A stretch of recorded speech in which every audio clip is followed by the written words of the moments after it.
this series, but that ain't ridiculous agility on Kankan. He actually went for... I can't think of like this. Oh, then got him out of the sky! How did he just land? All commits to the jump. Do a 3v3, the TP and Cloud spotted, does he really go for this? Yes, he does! The Operator, or OP for short, dominated Valorant Champions 2023. While the OP might be one of the most exciting guns in the VCT, in Ranked, it's the bane of everyone's existence. Use the OP, get called an OP crutch. Enemy using the OP? No counterplay, and your team dies one by one trying to ego peek. But here's the question.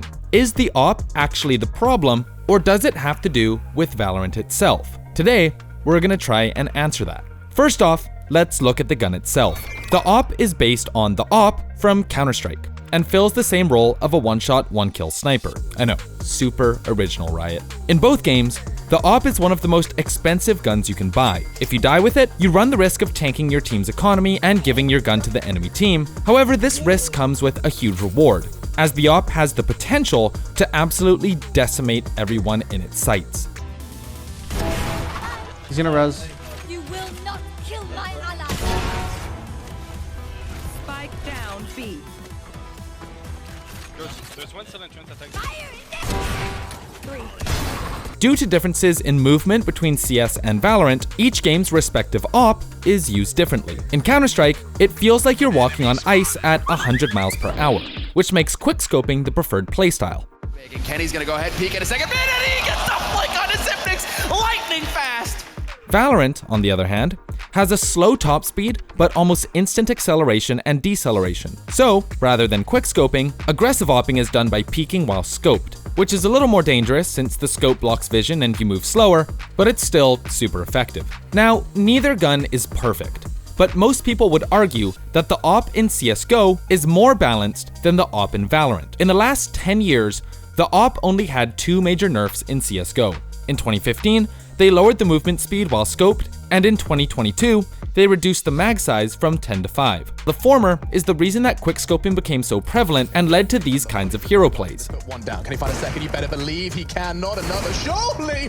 Guardian! Stop it, Guardian! Shuts down 4! And the dream is real as he melts all 5! With only 2 nerfs in 10 years, it's safe to say that the OP was well balanced. The OP in Valorant, however, is incredibly contentious. When the game first came out, the gun was insanely oppressive. Not only was the scope movement faster than it is now, but early Valorant had bad peeker's advantage, meaning you could sight and kill an enemy before you'd even show up on their screen. Combine these with a character like Jett, who could shoot and instantly dash to safety, and you've got a recipe for trouble. Plus, the gun costs less than it does now, and almost every game had someone walking on crutches by round 3. So, in patch 1.09, the OP underwent some major changes, lowering movement speed while scoped to nerf re-peeking, nerfing the weapon move speed dead zone, aka the amount of movement speed the OP becomes accurate and inaccurate at, and increasing its cost. With these changes, the OP was put into what the community felt like was a good place,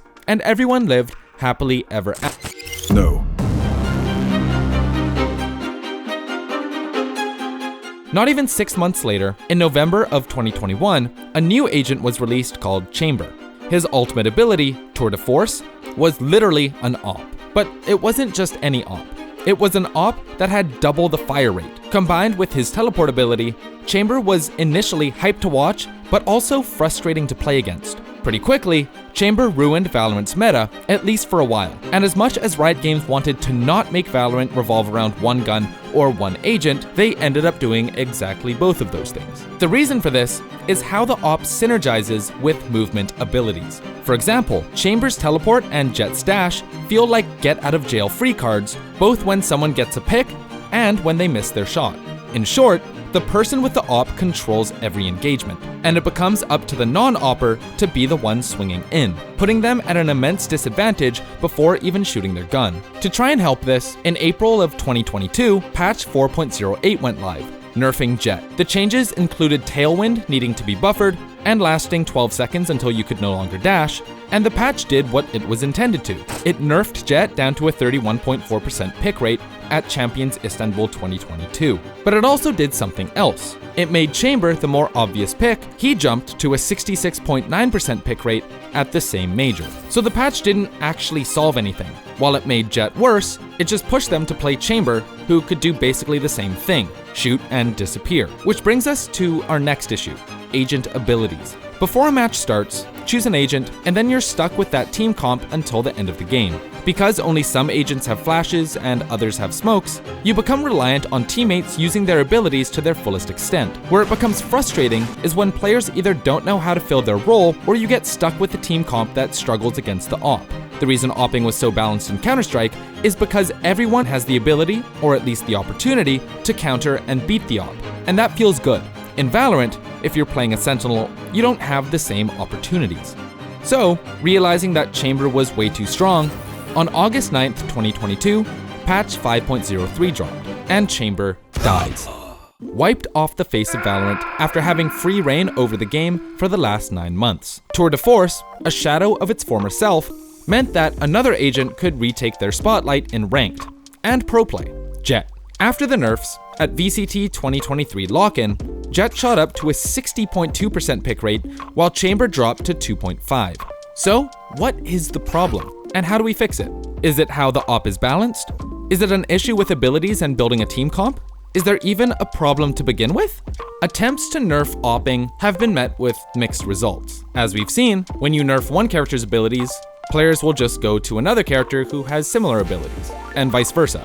Riot even tried to save Chamber with buffs to his kit and readjusting his ultimate to shoot faster. Maybe not as fast as before, but still, it's better than a normal AWP in terms of speed, so the character is somewhat viable again. So what is the problem?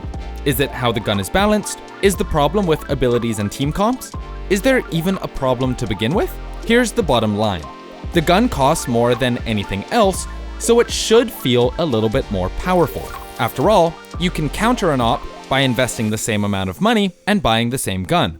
All you have to do is out-aim them. You can also invest in charges of utility, like flashes and reconnaissance, to flush out an enemy AWPer and make them less effective. In Ranked, it can sometimes feel like the AWP is a demon straight out of hell.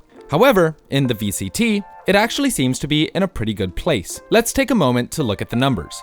Checking the most recent tournament, VCT Champions, the AWP had the third highest number of kills at 4,214 at only a 3.84% pick rate, which seems like a lot.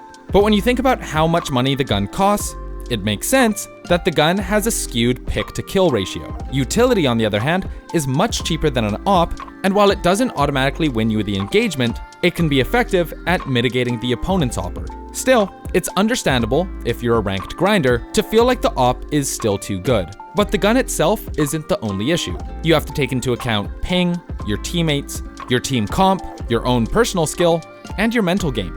Yeah, that's right, it's a skill issue, sometimes. Still, with characters like Raze, Yoru, and even Neon gaining more popularity and close corner angles on the new map Sunset, there might just be an old villain returning to your ranked games. It has 7 bullets, a faster fire rate, and will find you guilty until proven innocent. The Judge. This video is made possible thanks to our wonderful patrons. Massive thank you to everyone on this list, and shout out to B, Pass, Retro, Shampoo, and Yashichi for being Platinum supporters. And an extra special shout out to Cloud, Steph, and Jack for being our Diamond supporters. Thank you guys so much. If you want to talk to us, check out our Discord. If you want to support our channel and get info on unreleased videos, check out our Patreon. If you want to help us out in a different way, leaving a like, subscribing, and hitting the bell to stay up to date is also appreciated. My name is Jonah. Thanks for watching.